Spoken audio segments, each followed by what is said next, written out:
Bonjour à toutes et tous. Je suis le délégué général de l'association France Ville Durable, l'association nationale des parties prenantes professionnelles de la ville durable et résiliente, qui est constituée en 4 collèges, 4 catégories d'acteurs professionnels de la ville durable. En premier lieu, l'État, qui est très présent dans la gouvernance de l'association, notamment à travers le ministère de la Transition écologique et solidaire, celui des collectivités locales, ou encore à travers de nombreux établissements, agences, l'ADEME, l'ANRU, l'ANCT, le CSTB, le CEREMA, la Caisse des dépôts et un certain nombre de ses filiales, ou encore l'université Gustave Eiffel. Le collège des collectivités, qui est central dans l'association France Ville Durable, parce que la ville durable part et démarre dans les territoires. Et donc, on a un certain nombre de collectivités qui sont adhérentes directement de l'association. C'est le cas, par exemple, de Dunkerque. Patrice Vergrit, le maire et président de la communauté urbaine de Dunkerque, préside l'association France Ville Durable. Mais c'est aussi le cas de la ville d'Angers, de Caen, de Grenoble, d'Orléans, ou encore de certaines agglomérations, et en particulier de 2 regroupements de collectivités, les Écomères, que certains doivent connaître ici, et l'Assemblée des communautés de France, qui regroupe une grande partie des intercos du pays. Un collège des entreprises, parce qu'une ville durable demande une économie durable, une évolution, une mutation de l'économie, avec un certain nombre de grands comptes qu'on a l'habitude de voir dans le développement de la ville durable, mais aussi des entreprises plus petites. Et on touche là un grand nombre des secteurs, qu'il s'agisse de l'aménagement, de la construction, des réseaux, communication, du financement, de la ville durable en général, les matériaux, etc. Et un dernier collège, qui est celui des experts, qui est très important pour l'association, et il regroupe notamment, par exemple, la Fédération nationale des agences d'urbanisme, le Conseil national de l'ordre des architectes ou le Conseil supérieur du notariat, le Cap Digital, les certificateurs de bâtiments, par exemple, Alliance HQE, Certivea, ou encore le WWF ou Syntec Ingénierie. Donc, un grand nombre d'acteurs qui peuvent avoir des visions différentes de ce qu'est un projet ou une ville durable, mais qui ont décidé de travailler ensemble pour accélérer la mise en œuvre de l'ensemble des projets, des orientations de ville durable et résiliente. Alors, on m'a demandé aujourd'hui de parler plus spécifiquement d'une stratégie de résilience, de ce qu'est la résilience appliquée à un territoire en termes d'enjeux et de méthodologie. Je vais parler aussi des 2 autres piliers de France Ville Durable, que sont la sobriété et l'inclusion ou l'inclusivité, parce qu'ils sont constitutifs de la résilience. J'y reviendrai tout à l'heure. Alors, de quoi parle-t-on quand on utilise ce terme qui, il y a encore quelques années, paraissait barbare, mais semble beaucoup plus populaire aujourd'hui à la lumière de l'actualité?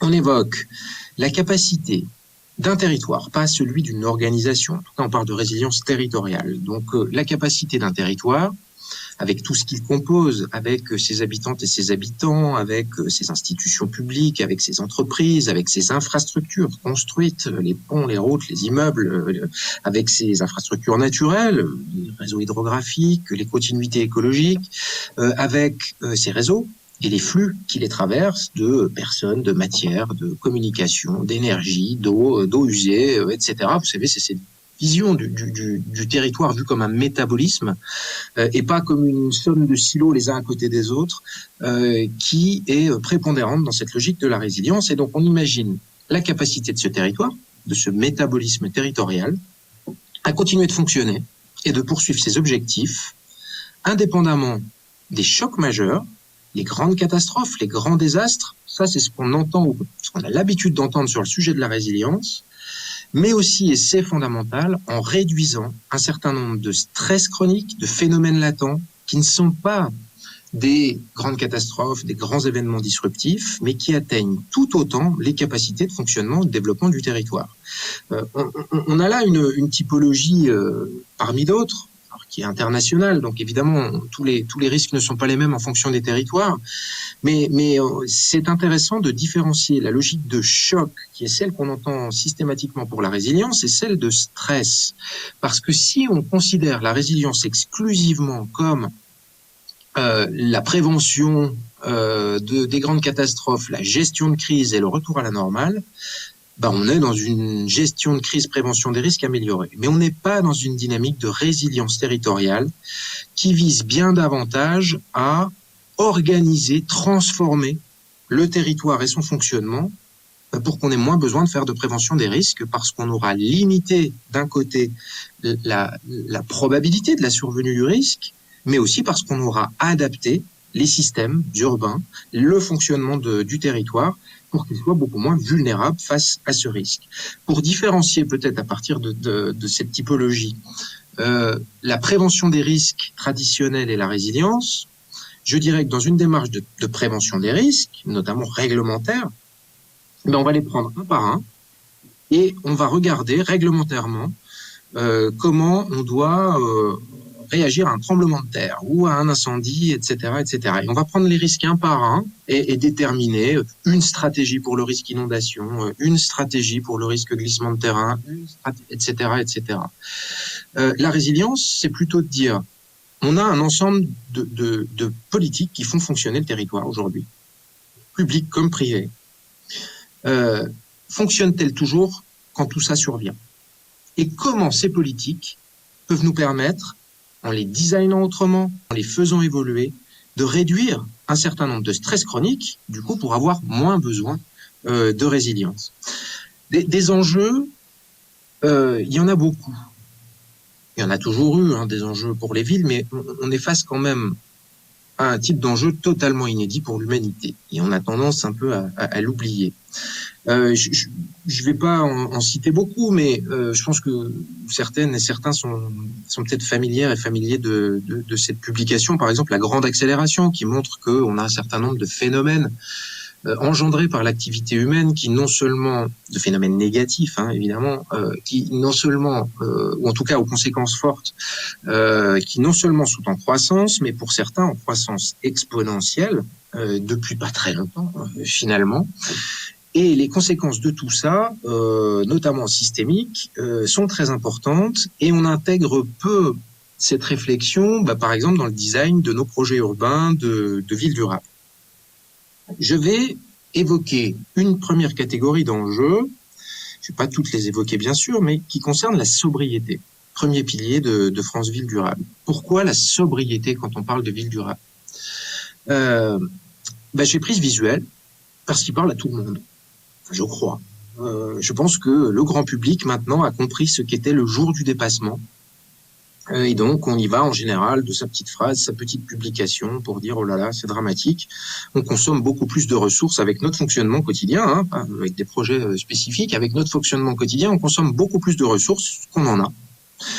Et puis en général, le jour d'après, on repart business as usual dans nos politiques et nos projets qui sont ultra consommateurs de ressources.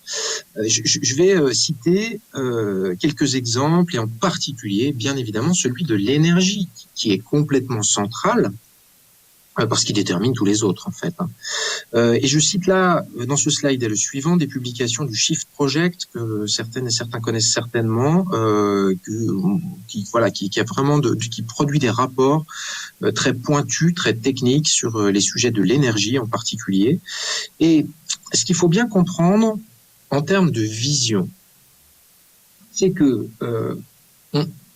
on a une certaine tendance dans la gestion des villes qui nous dit la ville durable, c'est la ville d'aujourd'hui, même mode de vie, même confort.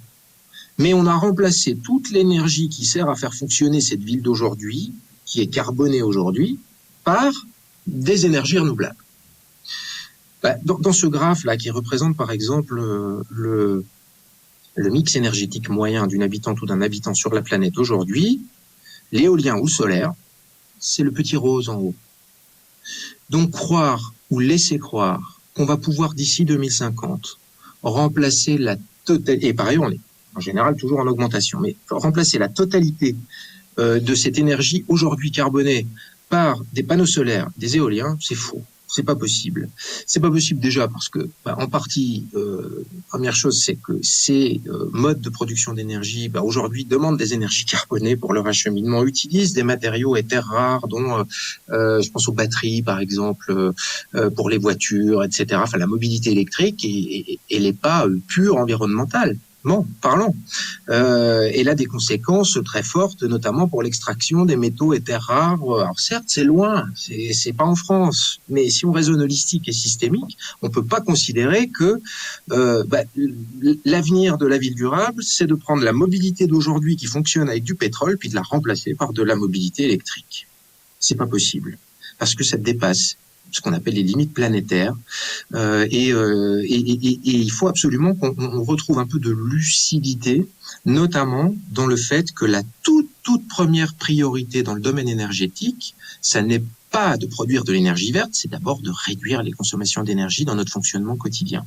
Et pour ce qu'il reste comme énergie nécessaire, bien sûr, il faut en verdir le fonctionnement. Mais il est indispensable d'intégrer le paradigme qu'il va falloir consommer moins d'énergie si on est réaliste. Parce que si on continue à avoir des projets de développement de villes qui, par exemple, ultra connectées, etc., on est sur de la consommation de ressources en plus. Alors, avec un objectif de réduction des consommations in fine, mais je crois qu'on a déjà montré et évalué qu'un certain nombre de ces objectifs n'étaient pas remplis in fine et qu'on a bien une consommation en plus. Donc voilà, un premier paradigme fondamental. L'énergie, ça n'est pas que produire de l'énergie verte, c'est d'abord baisser la consommation d'énergie dans le fonctionnement quotidien de la ville, pas uniquement dans l'aménagement, la construction, dans le fonctionnement quotidien de la ville, dans les mobilités, etc., etc. Un deuxième sujet est sur le carbone, dont on parle beaucoup, mais dont on parle souvent techniquement. L'impact carbone, 1,5, 2,5 degrés, combien de ppm par mètre cube d'air à horizon 2100, les courbes, les trajectoires 2030, 2050, etc. Un discours très science et technique, très ingénioral, qui est nécessaire, mais qui n'est pas forcément celui qui a le plus d'impact pour comprendre ce que ça représente une vie zéro carbone en 2050, alors que c'est aujourd'hui un objectif réglementaire de notre pays. La vie zéro carbone, en 2050, on considère que c'est un droit à 2 tonnes d'émissions de carbone par habitant et par an, parce qu'on intègre les logiques de compensation naturelle qui sont liées au sol, aux forêts, aux océans, etc., etc. Alors, que représentent 2 tonnes de CO2 si on les applique à notre mode de fonctionnement d'aujourd'hui? Bien sûr, l'objectif de la ville durable, c'est de faire changer un certain nombre de fonctionnements sur les transports, sur l'alimentation, pour qu'on n'ait pas ce même bilan. Mais si on devait se l'appliquer aujourd'hui, pour bien comprendre ce que ça représente comme évolution de la société, 2 tonnes d'équivalent CO2, c'est 8000 km en voiture, ou 35 mètres carrés au fioul, ou moins de 5 mètres carrés de construction d'une maison, ou moins d'un repas par jour avec du bœuf. Vous avez bien entendu, ça n'est pas cumulatif, c'est l'un ou l'autre. Ça veut dire que si, par exemple, en 2050, on n'a pas fait suffisamment évoluer nos systèmes productifs et notre vision sur la consommation et sur beaucoup de choses, manger du bœuf une fois par jour, ça vous enlève vos droits à carbone pour tout le reste. Vous mangez du bœuf une fois par jour et vous ne pouvez plus vous déplacer, vous loger, vous chauffer, vous vêtir, etc., etc. Vous choisissez en 2050, selon les modes constructifs d'aujourd'hui, même qui respectent un certain nombre de normes, etc., vous souhaitez construire une maison de 100 mètres carrés ou un appartement de 100 mètres carrés. Vous avez épuisé vos droits à carbone pour les 20 ans qui suivent et vous ne pouvez pas vous loger, etc., etc., manger, vous chauffer, etc. Donc, il est vraiment fondamental qu'on arrive à faire comprendre à l'ensemble des parties prenantes qu'une vie zéro carbone, ça n'est pas la vie d'aujourd'hui qui est verdie. C'est une vie différente, avec des objectifs différents. Et un des sujets qu'on doit tous travailler collectivement, c'est bien cet imaginaire du futur. Remobiliser les sciences sociales, les philosophes, les arts et la culture, tous les moyens qui nous permettront d'engager cette discussion avec l'ensemble des parties prenantes, et en particulier les habitantes et les habitants, pour comprendre que l'ambition de la transition et de la résilience, ça n'est pas la même vie qu'aujourd'hui plus tard, c'est une autre forme de vie et qu'il faut qu'on arrive positivement à la construire ensemble. Je reviens rapidement sur le numérique, je l'ai évoqué tout à l'heure. Là encore, il ne s'agit pas du tout de dire c'est bien ou c'est mal. Il s'agit de mesurer une ACV, une analyse de cycle de vie, comme on le fait bien maintenant pour le bâtiment. Il faut impérativement, puisque le bilan aujourd'hui du numérique est quand même très négatif pour l'environnement. Aujourd'hui, le numérique, c'est déjà 2 fois plus de gaz à effet de serre que l'aviation. Et là aussi, on est sur quelque chose d'exponentiel avec, dans moins de 10 ans, plus de gaz à effet de serre liés au numérique qu'à cause de tous les transports réunis sur la planète. Des matériaux qui sont pas recyclables, qui utilisent des matériaux et terres rares, etc., etc. Et le problème, c'est qu'on vit dans une époque où très souvent, la question numérique est présentée comme la solution. Et pas comme une solution parmi d'autres. Il y a aussi des solutions basées sur l'humain et la nature qui fonctionnent très bien, qui coûtent beaucoup moins cher aux collectivités, qui ont beaucoup moins d'impact et qui par ailleurs sont plus résilientes face à des ruptures d'approvisionnement électrique ou de réseau Internet ou à de la malveillance cyberattaque, etc., etc. Donc, voilà, ce que va faire France Ville Durable, notamment en 2021, c'est travailler avec toutes ces parties prenantes que j'ai citées tout à l'heure pour essayer de faire le point sur les outils et les méthodes qui sont à disposition des territoires et des organisations pour leur permettre de décider en conscience, à chaque fois qu'elles lancent telle ou telle solution numérique durable, que le bilan est bien positif à la fin et qu'il n'est pas négatif. D'une manière générale, ça je l'ai évoqué, d'une manière générale, la nouvelle étape de la ville durable, c'est de considérer que les ODD et le développement durable a un plafond, qui est le plafond environnemental. Le plafond des limites physiques de la planète, c'est tout simple. Je reviens à mon jour du dépassement. On peut pas d'un côté dire oui, c'est vrai, on consomme beaucoup plus de ressources qu'on en a, et de l'autre continuer à développer des projets qui sont dans la même dynamique. Donc, il nous faut maintenant arriver à intégrer à notre logique de projet, en outil, en méthode, des systèmes qui nous permettent de pondérer telle ou telle action en fonction des limites planétaires. Là, je montre sur ce slide le fameux donut que certains connaissent ici, qui est très intéressant puisqu'il a réfléchi à cette logique de plafond environnemental, fait l'objet de nombreuses publications, d'essais aussi, d'applications dans des collectivités locales, dans plusieurs collectivités locales, en France et à l'étranger. Et le CEREMA, j'y viendrai tout à l'heure, a développé un outil similaire. Je vais évoquer l'inclusivité dans ces deux de ces dimensions, la dimension sociale et la dimension démocratique et participative.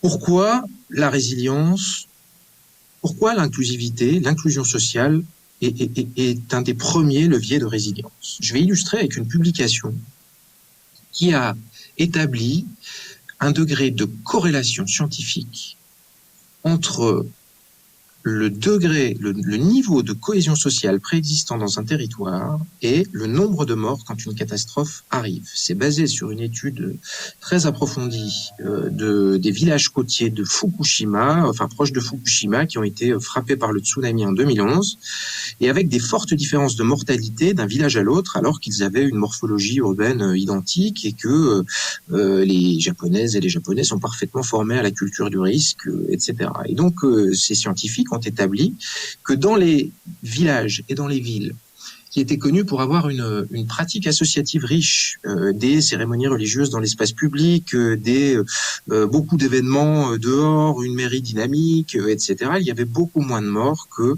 dans des villages à l'inverse, qui avaient une faible offre culturelle et d'événements extérieurs, qui avait de la délinquance qui faisait que les gens n'osaient pas trop sortir dès qu'il faisait nuit, etc., etc. En fait, on peut se l'appliquer à nous-mêmes. Si vous connaître son voisin est le premier levier de résilience d'un territoire, finalement. Et c'est pas celui qui coûte le plus cher au pouvoir public et aux organisations. Si vous l'appliquez à vous-même, si vous ne savez pas que 2 étages au-dessus de chez vous vit une personne âgée à mobilité réduite, vous ne la signalerez pas aux pompiers quand l'immeuble brûlera, alors que si vous la connaissez, vous aurez forcément le réflexe.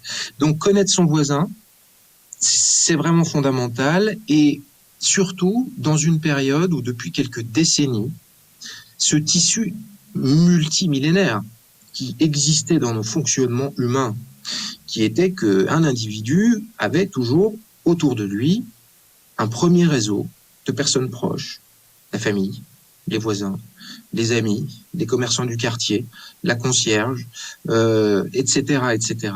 C'est beaucoup délité dans les grands ensembles urbains. On vit beaucoup plus seul et isolé aujourd'hui. Et ça peut se matérialiser très concrètement par des surcoûts sur le service public et par une pression supplémentaire sur le service public. Par exemple, à Paris, la brigade des sapeurs-pompiers de Paris estime à 25% les interventions qu'elle doit conduire, parce qu'elle est appelée et qu'elle doit y aller, et qui pourraient tout à fait être réglées par le voisinage, les familles ou les communautés, mais qui sont réglées du coup par un camion de pompiers très coûteux à déplacer, etc., etc. Les deux exemples qu'on peut donner du quotidien, qui sont pas liés à des catastrophes, mais qui sont très importants aussi, sur les stress chroniques que j'évoquais tout à l'heure. Une dame âgée qui n'ose pas descendre un étage de son immeuble HLM parce que l'ascenseur est en panne et qui n'ose pas taper à la porte de son voisin pour lui demander son épaule. Un jeune couple qui rentre le soir en hiver et qui voit un SDF avec les yeux fermés dans la rue et qui appelle les pompiers en pensant que le SDF est décédé plutôt que d'aller lui parler, lui demander si ça va et s'il a besoin de soutien, etc., etc. Donc voilà, une chose importante sur la résilience avant de parler des infrastructures, des systèmes, des financements, etc. Le facteur humain est central dans les logiques de résilience, comme à Fukushima. En gros, quand l'événement disruptif, en cas de choc cette fois, est tel que les infrastructures et les services publics sont débordés, qu'est-ce qu'il reste? La capacité des habitantes et des habitants à s'entraider. Et pour ça, encore faut-il qu'ils aient pu être formés, informés, impliqués. J'y reviendrai tout à l'heure parce que c'est un mal français où la culture du risque est considérée par les autorités administratives et politiques en général comme anxiogène, alors que c'est peut-être un tout premier levier de résilience des populations. Je vais parler maintenant un peu rapidement de résilience, d'inclusion. D'inclusion démocratique, participative. Vous connaissez certainement ce visuel. Ça, c'est la logique toute simple qui est qu'une des bases de la résilience, d'une démarche de résilience ou d'une stratégie de résilience, c'est qu'on ne rentre pas par la solution. On rentre par la mobilisation des parties prenantes en disant qu'on n'a pas la solution au début et que c'est de cette mobilisation que va naître la solution derrière. Souvent, on nous dit « mais donnez-moi vite, c'est quoi? Qu'est-ce qu'un projet résilient, etc. » Mais rentrer par un projet ad hoc n'est pas forcément la bonne solution. Il y a certains projets qui sont très réplicables, mais il y en a d'autres qui ne le sont pas et qui dépendent directement du territoire, des acteurs et des enjeux très locaux. Donc évidemment, on a intérêt, avant de casser l'espace public à grands frais et à grands coûts d'émissions de carbone pour après refaire, parce qu'on se rend compte que les habitants font autrement, de faire un peu d'urbanisme tactique et de mobiliser les habitants avant de casser l'espace public. C'est la même chose, c'est ce besoin d'inclusion participative et démocratique, d'inclusivité à l'anglo-saxonne, pour le monde économique. Et je prends cet exemple d'une usine Toyota qui a été construite en Turquie dans les années 90 sur une faille sismique et qui avait coûté beaucoup plus cher qu'une usine normale parce qu'elle mobilisait les dernières techniques de construction anti-sismique. Cette photo est prise en 99, après le tremblement de terre d'Izmir, qui a été un des plus violents qu'ait connu la Turquie à l'ère moderne, et ça a très bien fonctionné. L'usine a tenu debout.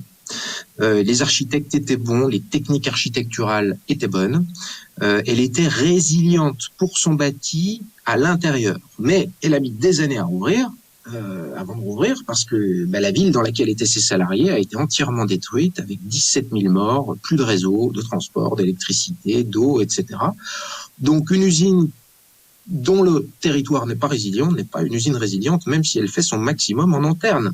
Et donc, j'utilise pas mal cet argument pour convaincre les acteurs économiques, notamment, que leur business plan, leur business model est dépendant de la résilience du territoire qui les accueille et qu'ils ont donc intérêt à participer, à investir, à s'engager pour la résilience de leur territoire, certes par altruisme, par souci collectif, mais aussi tout simplement par souci de continuité d'activité. Un système résilient ou un territoire résilient, un système de systèmes, je décris les territoires comme ça de temps en temps, doit répondre à un certain nombre de qualités. Je ne vais pas toutes les détailler. J'ai détaillé l'inclusivité. Je vais insister sur quelques autres. La robustesse, qui est peut-être la plus évidente quand on parle de résilience. On limite les effets cascades. Cette publication de l'École des ingénieurs de la ville de Paris est intéressante parce qu'il a fallu 1 à 2 thèses universitaires pour arriver à modéliser les impacts d'effets cascades, d'effets en chaîne, de rupture de réseau critiques l'un à l'autre par rapport à une grande inondation de la Seine, une crue dite centenale. C'est intéressant parce qu'on voit que c'est extrêmement complexe, que l'histoire a fait que ces réseaux ont été construits séparément les uns des autres sans forcément modéliser leurs interdépendances, et qu'aujourd'hui, ce qui est un peu paradoxal, par exemple dans le cas de la crue de la Seine, c'est que ces réseaux vitaux qui ont considérablement amélioré la qualité de vie de la population à tout point de vue, qu'il s'agisse de l'assainissement, de l'énergie, du chauffage, des transports, de la communication, etc., ils ont en même temps créé une très forte vulnérabilité face à certains aléas, parce qu'ils ont été conçus comme étant résilients face, par exemple, à un certain niveau d'inondation, c'est la réglementation, les plus hautes eaux connues. J'avoue que je pense qu'il est nécessaire de revoir cette question en général des plus hautes eaux connues pour l'inondation. Il faut bien de référence, vous allez me dire, mais le problème c'est qu'on a aujourd'hui de plus en plus d'événements climatiques qui sont présentés comme le plus fort n'ayant jamais existé depuis qu'on mesure. Alors si on bâtit toute notre réglementation sur ce qu'on connaît déjà, c'est pas très résilient. Et il vaut mieux se dire, par exemple, par rapport à l'inondation, qu'on part du principe que l'eau arrivera, et comment on fait quand l'eau arrive, que de continuer à croire qu'avec des infrastructures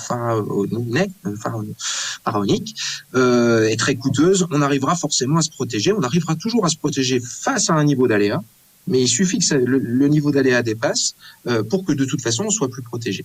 Donc en tout cas, cette question de limitation des propagations, de l'effet réseau, de l'effet cascade d'un réseau à l'autre est extrêmement important dans une dynamique de résilience.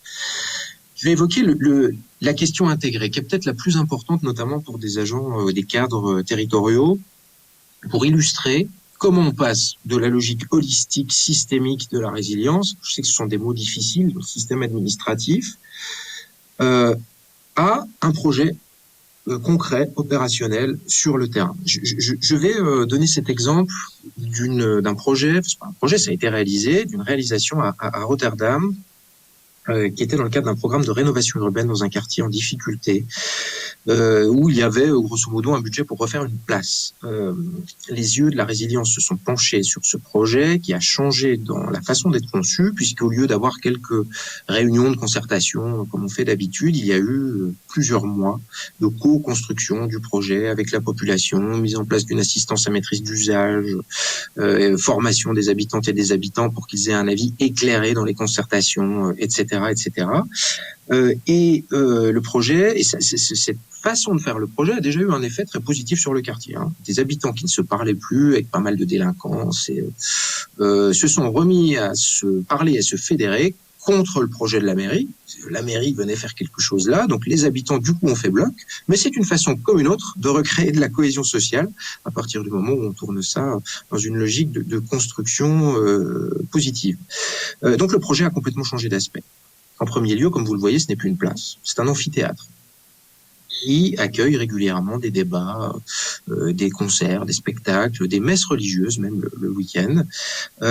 Mais des jeunes dans la concertation disaient, nous, franchement, l'Agora, c'est pas trop notre truc. Ce qui manque dans le quartier, c'est un terrain multisport, multi-ballon. Donc, si vous regardez un peu, vous voyez qu'il y a au rez-de-chaussée, on peut jouer au ballon, au basket, au foot, au volley, etc. Mais d'autres jeunes disaient, nous, franchement, ce qui manque dans le quartier, c'est un skatepark.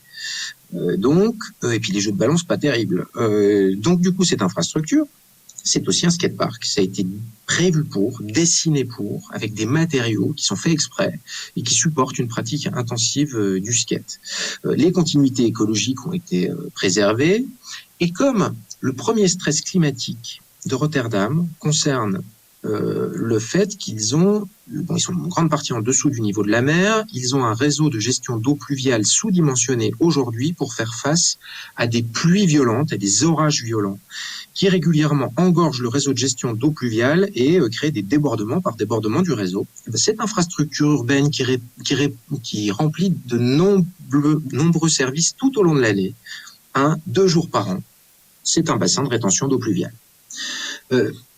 Dans nos logiques, en général, on aurait eu autant de projets que de services. Un skatepark d'un côté, un terrain de l'autre, un bassin de rétention de l'autre, une salle de spectacle de l'autre, etc., etc. Ce projet, il montre bien déjà qu'on peut combiner de la qualité de vie du quotidien et de la résilience face à des aléas, ce que je disais tout à l'heure, les stress chroniques et les chocs. Ça permet de prévenir un choc en même temps que ça sert à la cohésion sociale du quotidien et à tout un tas de choses. Et ce qui est important aussi de noter, c'est que ça coûte moins cher, contrairement à des logiques de développement durable, dont on nous a souvent dit, parce qu'on ne compte pas les externalités, les bénéfices multiples et le coût de la non-action, mais on nous a toujours dit que le développement durable coûtait trop cher, qu'il coûtait 10-20% par rapport à la normale. Après, moi, je dirais plutôt la normale et l'apostrophe. Mais la résilience, c'est quand même un paradigme différent au niveau des finances.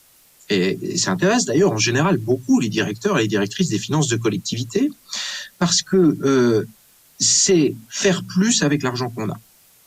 C'est prendre la situation telle qu'elle est, territoire pauvre, territoire riche, grand territoire, petit territoire, etc., et se dire par rapport à ce qu'on a, est-ce qu'on peut, et aux aléas et aux vulnérabilités qu'on peut avoir, peut-on multiplier les bénéfices de chaque action avec le budget qu'on a, parce qu'on va designer la politique autrement, parce qu'on va casser les silos de l'élaboration de la politique.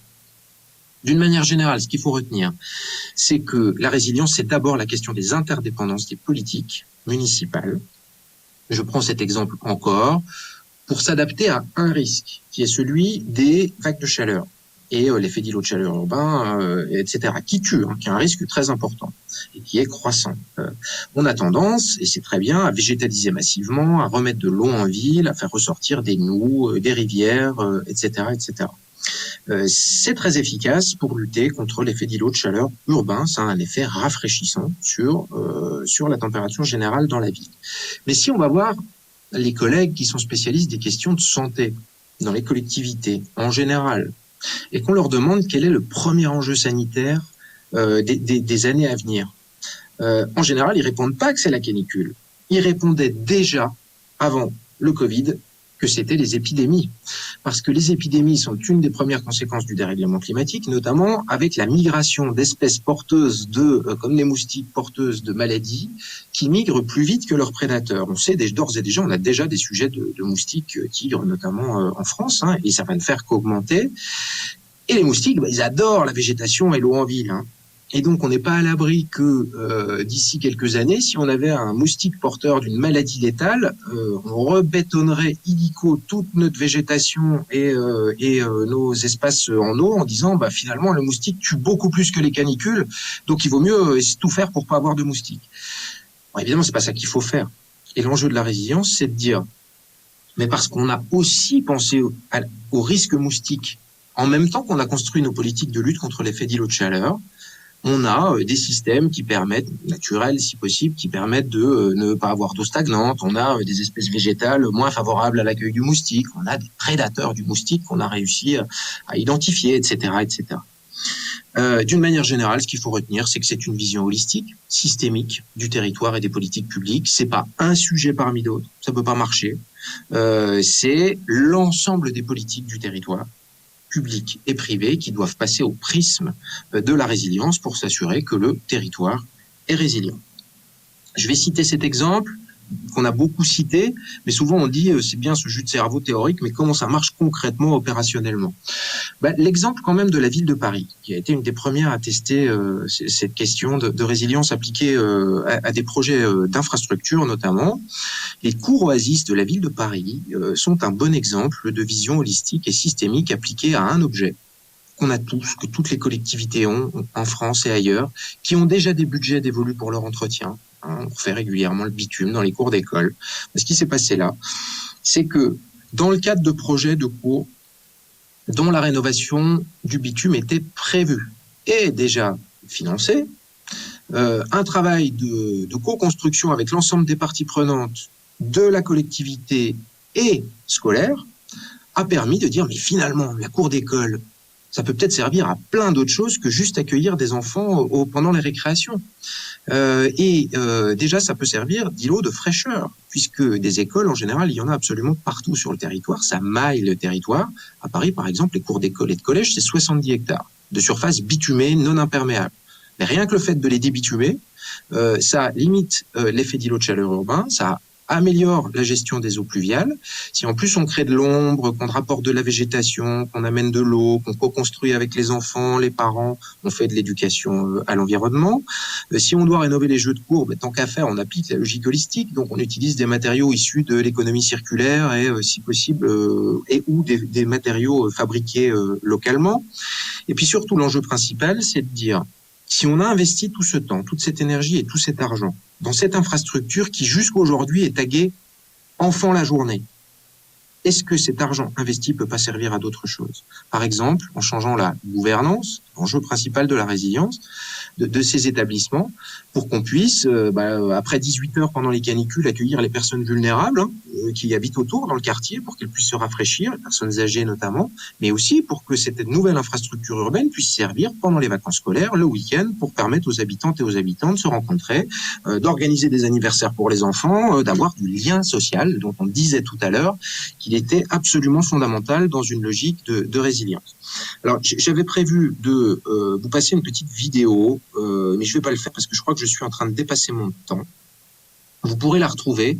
C'est la visite d'une des cours qui a été livrée pour la 3e année de suite par la ville de Paris, qui est encore en chantier, mais qui est assez intéressante. Vous la retrouverez sur les slides. C'est la cour Emerio. Et il y a une visite qui est assez avec une rivière pédagogique alimentée par de l'eau de pluie se terminant dans une zone humide dans laquelle les enfants peuvent patauger. Enfin, je pense que c'est un assez bel exemple, y compris de toute la logique d'éducation à l'environnement qui accompagne le projet d'infrastructure. Parce qu'évidemment, il y a des ateliers pour que les enfants comprennent pourquoi on fait ça. On faisait pas tout à fait ça quand on faisait que changer le bitume. Et je précise, le bitume, ça coûte très cher. Et ces projets visent à être réalisés à moyens quasi constants parce qu'en économisant le bitume, on récupère de l'argent pour faire d'autres choses. Le concept peut aussi être déployé comme il a été tenté à la ville de Paris sur tout un tas d'autres objets, la rue, le bâtiment, le parc, le square, le système de transport, etc., etc. Et je vais en venir pour terminer aux questions méthodologiques. Mais finalement, la méthodologie d'une démarche de résilience, c'est pas une innovation. Ça ressemble beaucoup à une méthodologie de développement local traditionnelle.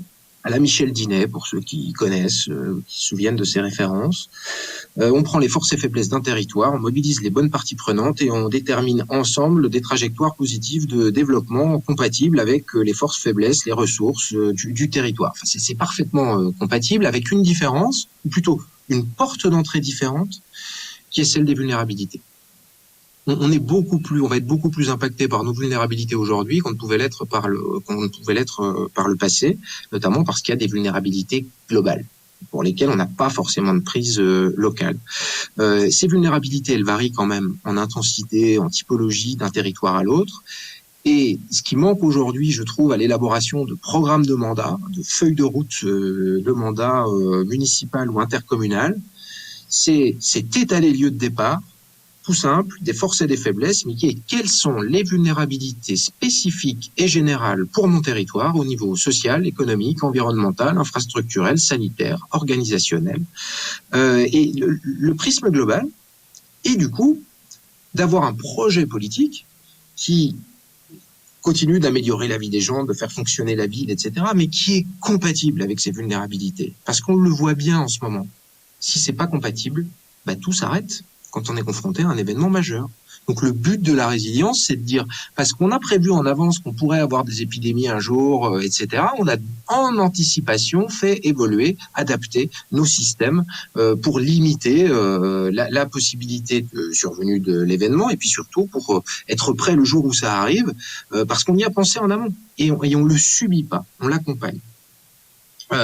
Ça ne peut fonctionner, comme je le disais tout à l'heure, que si c'est un cadre intégrateur des politiques de la collectivité. ouvrir un sous-bureau résilience en bas d'une direction qui elle-même va être en compétition avec les autres directions de la collectivité, ça n'a aucun sens en fait. Ça peut pas marcher, puisque forcément la résilience est sur les plates-bandes de tout le monde, comme on dit dans les collectivités. La résilience, elle concerne toutes les directions, et donc moi je plaide pour que le ou la responsable politique de la résilience dans une collectivité soit le ou la maire ou le ou la présidente d'exécutif, et que pour que le ou la responsable administratif et technique de la résilience dans une collectivité soit le ou la DGS, alors, qui peuvent bien sûr se faire aider par des élus ou des collaborateurs TRIS, mais ça ne pourra marcher que si c'est légitimé au plus haut niveau. Sinon, franchement, c'est de la souffrance pour les personnes qui vont s'en occuper, parce qu'ils vont passer leur temps à aller taper à la porte des autres directions sans la légitimité nécessaire. Donc, un cadre unique, au début, basé sur et qui va s'articuler sur 3 leviers d'action, 3 façons d'agir concrètement, 3 familles d'actions qui vont renforcer la résilience du territoire.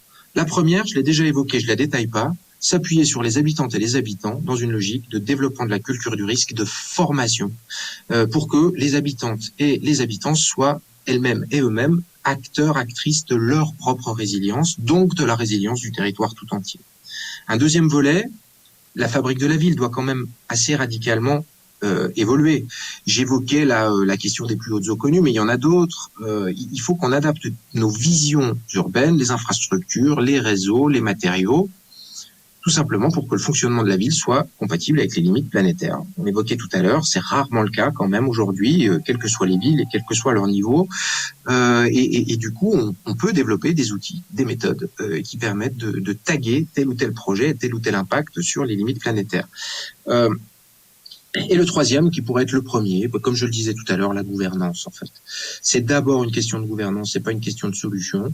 Plus holistique, plus systémique, et réfléchir à d'autres échelles, géographiques et temporelles. Je dis un mot sur le géographique. En fait, la ville toute seule, intramuros, n'a quasiment aucune prise intramuros sur l'ensemble des sujets de transition. On a eu tendance quand même, et je comprends pourquoi, mais depuis des années à considérer que c'était les métropoles qui tiraient le reste des territoires, que c'était les territoires qui étaient dans la zone d'influence de la métropole, etc. Alors ce qui est vrai au niveau économique, à tout un niveau d'attractivité sur tout un tas de sujets. Mais si on raisonne besoins essentiels, la ville est 100% dépendante de l'extérieur. Pour son alimentation, pour souvent la gestion de ses déchets, pour l'organisation de ses systèmes de transport, pour la production d'énergie aussi, etc. Donc en fait, le maître mot territorial de la résilience, c'est la coopération. Les nouvelles coopérations territoriales, notamment entre villes et campagnes, sur des sujets de plans d'alimentation durable, de production d'énergie décentralisée, de limitation des déplacements pendulaires, etc., etc. Il y a des outils qui commencent à être développés, des outils, des méthodes qui ont été éprouvées, qui peuvent fonctionner aujourd'hui pour encadrer, taguer les projets municipaux, les évaluer, ou encore pour rendre compte à la population. Moi, j'aime beaucoup la boussole du CERAMA parce qu'elle intègre les limites planétaires dans un outil d'aide à la décision pour des projets publics. C'est quand même assez rare. C'est un travail très intéressant qui a été conduit. L'ADEME aussi a fait beaucoup de travaux sur la résilience et a produit des documents qui peuvent être utiles aux collectivités. Là, vous avez l'exemple d'une grille de projet qui pourrait arriver un jour à un exécutif municipal pour décider du lancement de tel ou tel projet d'aménagement d'espace public, par exemple. Plutôt que d'avoir simplement est-ce que ça va coûter plus cher que ce qu'on a comme disponibilité financière, est-ce qu'on peut intégrer d'autres types de projets, d'autres types de critères comme cela pour que les élus puissent décider en conscience et dans une logique d'accountability, de rendre compte à la population sur ces sujets qui vont devenir quand même absolument centraux dans les années à venir. Un projet d'administration, et ça c'est absolument important, ça peut constituer ces sujets de transition et de résilience, et là je m'adresse au DGS, au DRH, un puissant moteur de conduite du changement. Parce que ça ramène du sens à l'action publique. Je dis pas que l'action publique n'a pas de sens, mais ça ramène un sens supplémentaire à l'action publique. Et quand dans des vies précédentes, j'ai pu faire des ateliers avec des agents de toutes catégories, A, B, C, souvent les retours qu'on a sont que les agents, les cadres, se sentent autant concernés par le sujet en tant qu'habitantes et habitants, encore plus en tant que parents, et puis pourquoi pas en tant que professionnels. Mais du coup, c'est un puissant moteur. Et je prendrai juste cette anecdote, moi, qui m'avait beaucoup marqué dans une vie précédente, où un agent de catégorie C qui avait été impliqué dans un atelier justement sur les cours d'école, disait, jusque-là, moi je croyais que mon métier depuis 20 ans, c'était de déposer du bitume. Et puis je repars de cet atelier en pouvant dire à mes enfants que mon métier, c'est d'adapter la ville au dérèglement climatique. Et c'est vrai, c'est vrai. On peut faire évoluer les métiers pour qu'ils aillent dans le sens de cette transition. Ça demande une grosse conduite du changement, on le sait, dans nos collectivités, dans les collectivités, mais utiliser le paradigme de la transition et de la résilience est un puissant moteur pour engager les communautés professionnelles et les collègues des collectivités. Bien sûr, il faut une co-construction à chaque étape, mais je l'ai déjà largement évoqué. Et je termine par ce visuel, parce que peut-être que j'ai eu des propos qui, pour certains ou certaines, paraîtront encore un peu anxiogènes, mais c'est pas du tout l'objet. La résilience, c'est l'inverse du caractère anxiogène.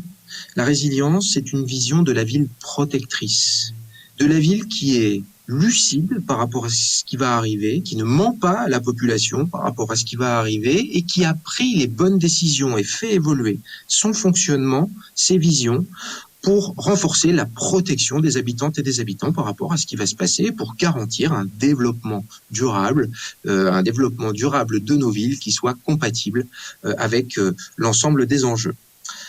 Si cette conférence vous a plu, que vous êtes intéressé pour participer à nos travaux, que vous représentez une collectivité, une entreprise, une association, un service de l'État, n'hésitez pas à nous contacter. Nous lançons une grande campagne d'adhésion fin 2020 et début 2021 pour renforcer encore la prise en compte de ces paradigmes dans la gestion de nos territoires. Merci à toutes et à tous.